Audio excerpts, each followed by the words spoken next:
For what purpose does the gentleman from New York, Mr. Nadler, seek recognition? Madam Speaker, pursuant to House Resolution 1518, I call up S4003, the Law Enforcement De-Escalation Training Act, and ask for its immediate consideration in the House. The clerk will report the title of the bill. Senate 4003, an act to amend the Omnibus Crime Control and Safe Streets Act of 1968 to provide for training on alternatives to use of force, de-escalation, and mental and behavioral health in suicidal crisis.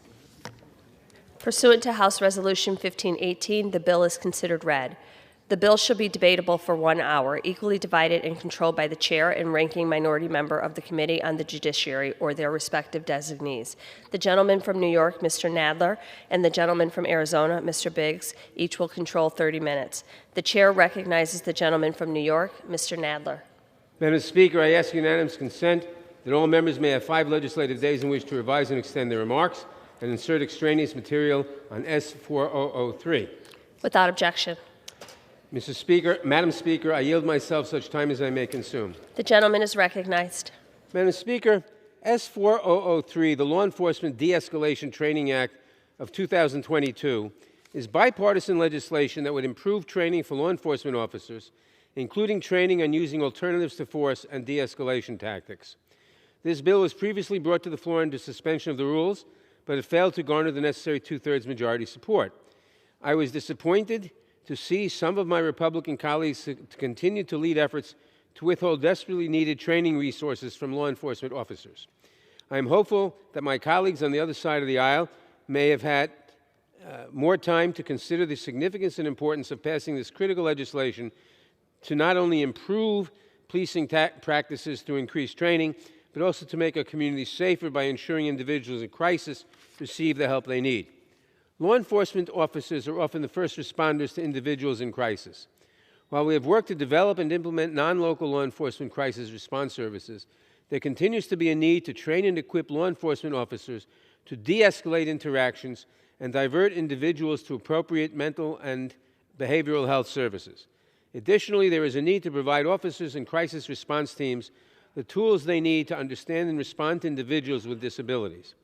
One study found that disabled individuals make up 1/3 to 1/2 of all people killed by law enforcement officers. Reforms to law enforcement, including de-escalation training, both improve public safety and reduce crime. A study of the Louisville, Kentucky Police Department found that de-escalation training reduced use of force incidents by 28% and community member injuries by 26%. Officer injuries were reduced by an even larger margin of 36%. S4003 would require the Department of Justice's Office of Community-Oriented Policing Services to consult with a broad range of stakeholders in developing the training curriculum, including law enforcement and behavioral health groups, as well as civil rights and civil liberties groups and associations that represent individuals with disabilities. This bill also requires the National Institute of Justice and the Government Accountability Office to evaluate the implementation of the program and the effect of the training to ensure that the curricula have a tangible impact on law enforcement encounters with people in crisis and to identify possible changes that would further improve outcomes. This bipartisan bill has broad support from law enforcement, mental health, and community advocacy groups and would improve public safety by developing and implementing evidence-based de-escalation training for law enforcement officers. I want to thank Senator Cornyn for introducing this bill and former Congresswoman Karen Bass for leading the House version of this important legislation. I urge all of my colleagues to support the bill, and I reserve the balance of my time. The gentleman from New York reserves. The gentleman from Arizona is recognized. I yield myself such time as I may consume. The gentleman is recognized. I thank you. I rise in opposition to S4003, the Law Enforcement De-Escalation Training Act of 2022, which would duplicate existing programs. S4003 creates a new federal grant program to provide training for law enforcement officers on de-escalation techniques, participation in crisis intervention teams, making referrals to community-based service providers safely responding to individuals in a behavioral or mental health crisis, and alternatives to use of force. It requires the Department of Justice to develop training curriculum in collaboration with mental health providers, law enforcement agencies, civil rights organizations, and other stakeholders. It also authorizes $133 million in new money over the next 4 years with no offsets. There are several problems with this legislation. First, The COPS office at the Justice Department currently funds programs that already do what this bill purports to support. For instance, the COPS office funds the Community Policing Development De-Escalation Training Program through two different mechanisms. Through one mechanism, the COPS office provides $3 million over the next 2 years for the expansion of a network of regional centers to provide nationally certified de-escalation training opportunities for law enforcement. The other mechanism, Law Enforcement Agency De-Escalation Grants, provides nearly $12 million in grant funding over the next 2 years to support whole agency de-escalation, implicit bias, and duty to intervene training efforts. These programs are appropriated and up and running as we speak tonight. We should not be creating new programs that are duplicative of current programs without at least examining the efficacy of the currently funded programs. Second, this legislation represents a departure from traditional law enforcement techniques, one that advances a soft-on-crime approach. In recent years, these kinds of approaches to fighting crime have been a boon to criminals and have led to our current crime epidemic.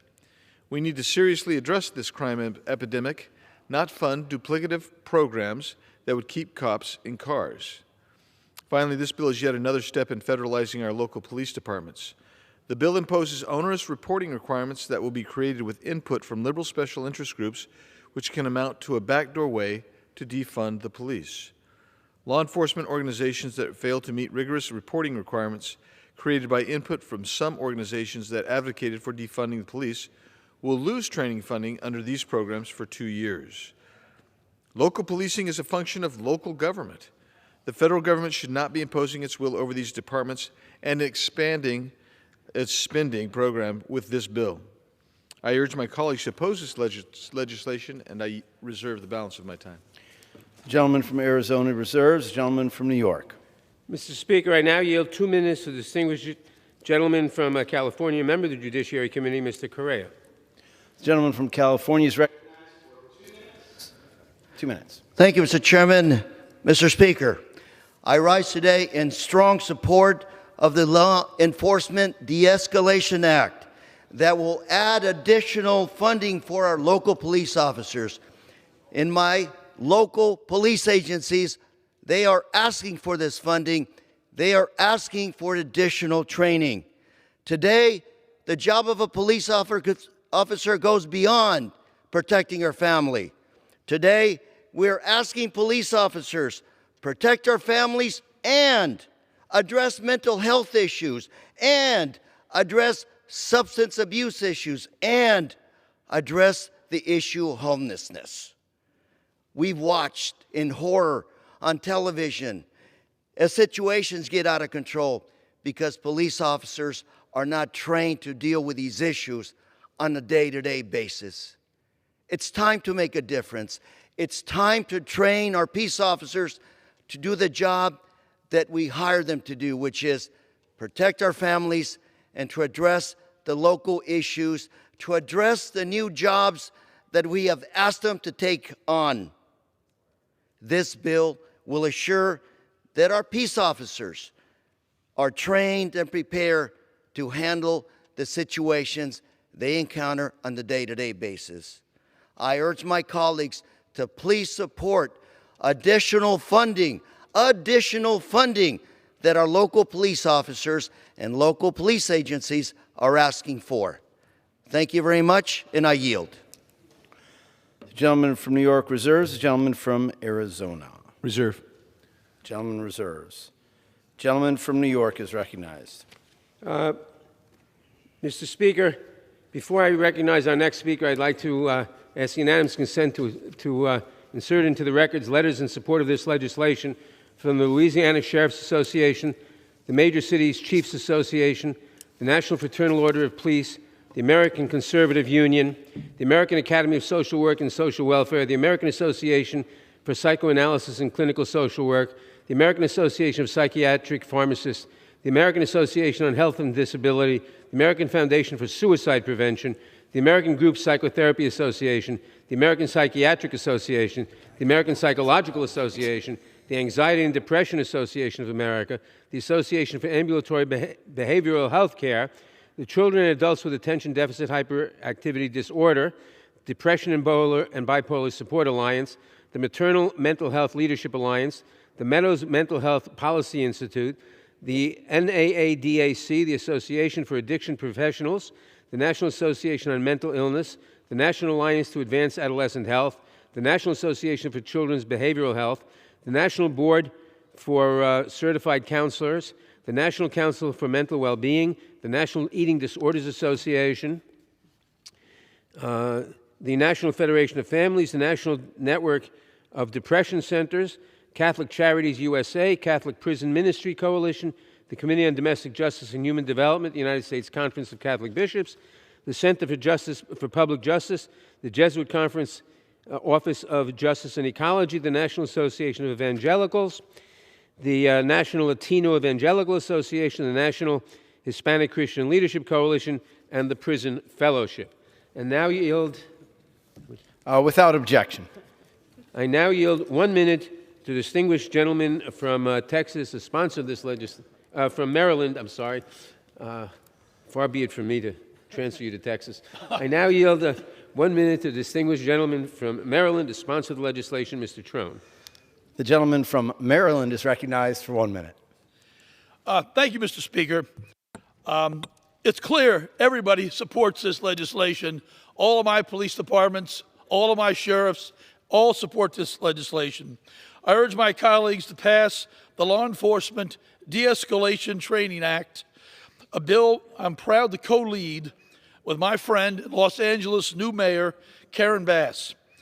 By funding improved training for police calls involving individuals suffering from mental or behavioral health issues, we make our communities safer. Up to 10% of all police encounters involve a person experiencing serious mental health issues. This bill will equip our officers with skills that better secure the safety of our citizens and our first responders. That's what matters. De-escalation improves the trust between law enforcement and the community they're sworn to protect. That's what matters. Building safer communities and protecting lives, that's what matters. After passing unanimously in the Senate, this effort deserves similar support in the House. Thank you to Senators Cornyn and Whitehouse, Representative Bass, The gentleman's time has expired. Issa. Gentleman, an additional 30 seconds. Gentleman's recognized. Issa, for their leadership on this bill. It's time we do right by our officers and our community. I yield back the balance of my time. The gentleman from New York reserves. The gentleman from Arizona is recognized. Reserve. Gentleman reserves. The gentleman from New York. I reserve. We're prepared to close. Gentleman reserves. Gentleman from Arizona. We're prepared to close. Gentleman's recognized. Thank you. We have no more speakers, and I will tell you that as I prepare to close here, as I for this in closing and continue in our opposition, we have programs that take care of this already. Those are already expending $15 million. This adds $130 million plus, and actually adds federalization of the policing. It's going to be overseen by federal agencies and special interests. And with that, Mr. Chairman, I urge my colleagues to oppose this bill and yield back the balance. The gentleman yields. The gentleman from New York. Mr. Speaker, S4003 is bipartisan legislation that would improve training for law enforcement officers, including training using the alternatives to force and de-escalation tactics. This training will reduce use of force incidents and improve officer and community safety. It passed the Senate unanimously. The most conservative Republican senators all voted for it. I read a long list of organizations supporting it. The American Conservative Union is not a group noted for profligate federal spending. Mr. Speaker, I urge my colleagues to have some perspective on this bill. I urge all members to support it, and I yield back the balance of my time. The gentleman yields. Pursuant to House Resolution 1518, the previous question is ordered on the bill. The question is on third reading